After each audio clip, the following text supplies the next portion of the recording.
selamat pagi. Selamat pagi. Pagi. Kenalkan saya Puspita Jitaya. Saya mahasiswi dari Studi Santari Medan. Nah, tujuan saya datang ke sini untuk mengkaji data-data di dalam keluarga Ibu. Jadi saya ingin mengontrak waktu Ibu kira-kira 20-30 menit. Ibu bersedia? Oke, ya. Kalau boleh saya tahu nama Ibu dengan Ibu siapa Ibu? Yuliana dulu. Oh, nama ayah siapa? Chef ya, kita panggil aja Chef. Kalau boleh saya bertanya, Ibu di rumah tinggal bersama siapa saja? Kalau hari-hari kita tinggal bertiga di rumah. Oh, bertiga. Ibu, suami, dan asisten. Berarti yang menjadi kepala keluarga ini suami kan? Nama suami Ibu namanya siapa? Sentosa. Sentosa Ibu. Ya, Pekerjaannya apa?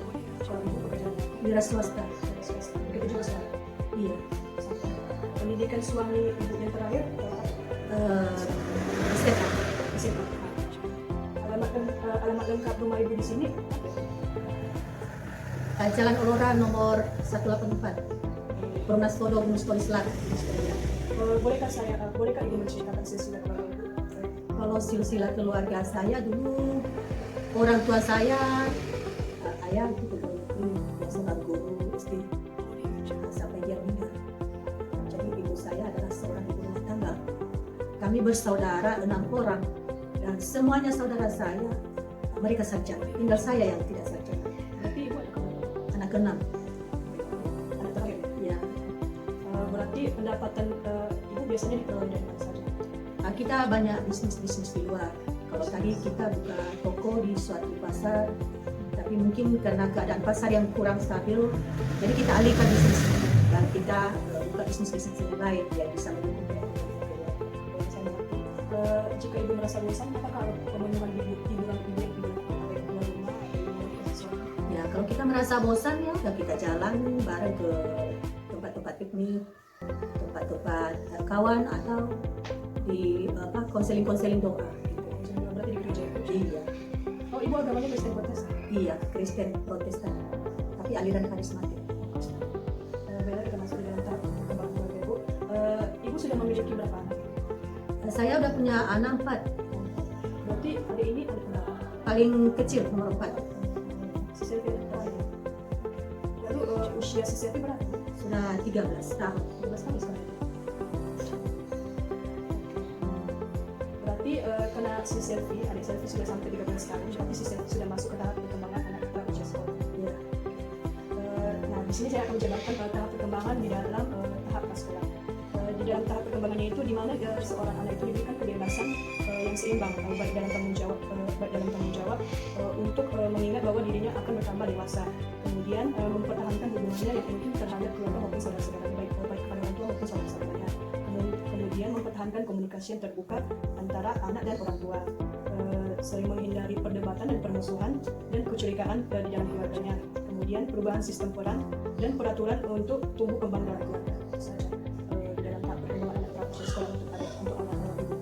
Jadi di dalam tahap perkembangan yang sudah saya jelaskan tadi, menurut Ibu apakah perkembangan anak Ibu sudah terpenuhi sesuai dengan yang saya jabarkan tadi? Menurut saya, kalau sampai saat ini kami sudah melakukan apa yang bisa kami lakukan dan sudah bisa memenuhi seperti yang dikatakan tadi. Berarti anak Ibu bisa mempertahankan komunikasi secara terbuka terhadap saudaranya sendiri maupun orang tua juga. Tentu. Sudah begitu ya. Berarti anaknya sudah bisa apa saja? Anak ini udah bisa mandiri, dia bisa belajar sendiri, udah bisa membantu orang tua di rumah, udah bisa dipercaya, dia bisa memilih teman-teman yang baik. Artinya dia tidak memilih teman sembarangan. Jadi udah bisa juga dia dipercaya dalam kerohanian dewasa ya. Sudah bisa membawa pelayanan di dalam gereja. Puji Tuhan sudah. Berarti kalau misalnya apa saja yang bisa dilakukan dalam rumah seperti memasak, menyuci sudah bisa. Ya, untuk mengurus rumah juga bisa, mengatur waktunya bersama dengan teman-teman juga sudah bisa.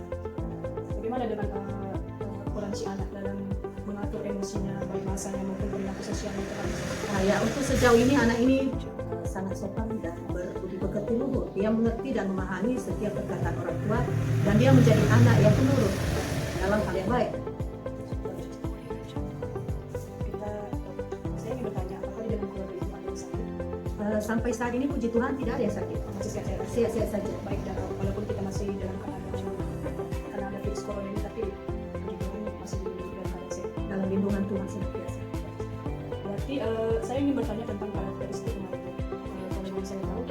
luas rumah ibu berapa ya? Lebar 10 meter, panjang 17 meter. Ibu, rumah ibu lantai 1 atau berapa lantai? Ada 3 lantai. Berarti ukuran luasnya di lantai pertama, kedua, dan ketiga sama? Sama semua. Apakah kepemilikan rumah ibu ini pribadi atau mengontrak? Kita rumah sendiri. Kepemilikan Iya. pribadi. Di dalam rumah ibu ini berapa jumlah ruangan yang ada di rumah ibu? Jumlah ruangan.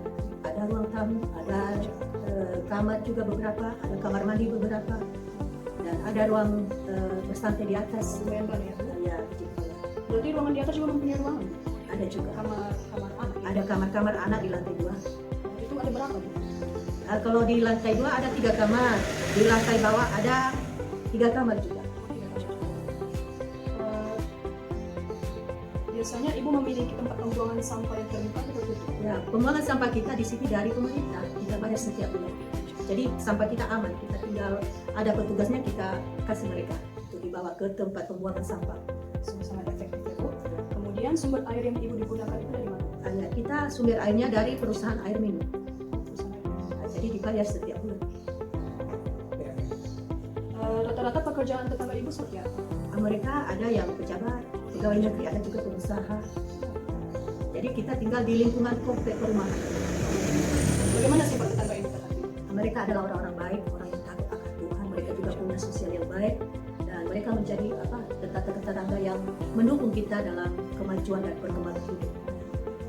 Jarak rumah ibu dengan tetangga ibu? Sangat dekat. Kita dengan tetangga adalah namanya juga perumahan. Kita hanya pembatas dinding, tembok. Kemudian bagaimana sosialisasi ibu? Saya dengan tetangga baik-baik saja. Bagaimana itu dengan kebiasaan ibu dengan tetangga? Kita kan hidup di dalam lingkungan yang padat. Jadi kita juga sudah biasa dengan lingkungan kota. Jadi urus diri masing-masing. Ya, tidak mau saling mempengaruhi atau saling menyakiti, itu aja. Apakah keluarga ibu sudah pernah berpindah tempat kerja sebelumnya? Ya, sebelumnya kita ada lama di Medan. Oh, di Medan. Lama di Medan, dan beberapa tahun kemudian kita pindah di Nias ini dengan tujuan untuk memperbaiki perkembangan hidup dan untuk menunjang kehidupan anak-anak yang lebih baik. Apakah ibu sering berkumpul dengan keluarga ibu? Sering. Jika iya, pada saat seperti apa? Seperti hari-hari perayaan besar, pada hari-hari libur, begitu juga pada saat-saat ada acara-acara sukacita, duka cita, seperti pada saat-saat juga ada keberhasilan anak-anak, kesuksesan. Jadi berkumpul dengan keluarga, berdoa, bersyukur. Ya. Kemudian kegiatan apa saja ibu yang biasa melakukan di lingkungan kita biasanya melakukan kegiatan tidak banyak sekali. Apakah di dalam rumah ibu menyediakan fasilitas kesehatan seperti contohnya kotak P3K? Kotak P3K selalu ada kita persiapkan di rumah, seperti obat-obat dalam masa-masa kesulitan seperti demam, flu, atau kalau kita mengalami diare, kita selalu ada obat-obat kecil. Berarti ibu mempunyai fasilitas kesehatan lain seperti BPJS, Ya, kita ada dikasih kis dari kepala desa. Jadi itu yang sering digunakan. Kita tidak pernah gunakan itu, karena sebelumnya kita ada ikut asuransi Foundation. Jadi kita gunakan asuransi karena itu lebih bagus kayaknya pelayanannya daripada kis. Berarti sampai sekarang masih itu dipakai? Iya. Apakah di dalam keluarga ibu sering mengikuti penyuluhan tentang kesehatan? Seperti yang saya lakukan sekarang kan ini melakukan penyuluhan seperti memberitahukan tahap perkembangannya, memberitahukan bagaimana mencegah yang baik. Ya, penyuluhan kesehatan kita tidak ikuti melalui desa atau melalui kecamatan, tapi kita ikuti melalui media internet. Biasanya temanya seperti apa? Kita tidak seperti dalam media sosial itu macam penyuluhan terhadap masyarakat, bagaimana masyarakat hidup sehat. Jadi nanti kita bisa melihat video langsung di situ. Cara-caranya kita bisa lihat lewat media sosial. Berarti lebih sering melalui media. Iya, kita juga ada grup WA di desa, jadi ada juga di situ. Saya mengerti. Bagaimana komunikasi ibu kalau komunikasi ibu terhadap anak maupun suami bagaimana? Kalau komunikasi di keluarga baik sekali. Biasanya bahasa yang digunakan ibu ke bahasa Nah, kebanyakan bahasa Indonesia, kadang juga bahasa daerah. bahasa Indonesia. Ya. Apakah jika ibu mempunyai masalah dalam keluarga ibu, ibu berkomunikasi dengan baik? Kita kita selalu berkomunikasi dan kita juga serahkan senantiasa di tangan Tuhan. Berarti bagaimana komunikasi ibu dengan misalnya anggota keluarga yang belum hadir pada saat ini? Nah, kita selalu adakan komunikasi lewat telepon, melalui WA, melalui video call. Contohnya seperti siapa sekarang yang masih belum ada di rumah?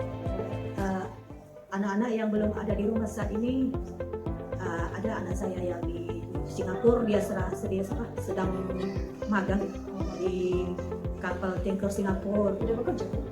Magang, dia dari Army Medan, jadi dia sedang magang di sana. Jadi 1 tahun lamanya dia di sana.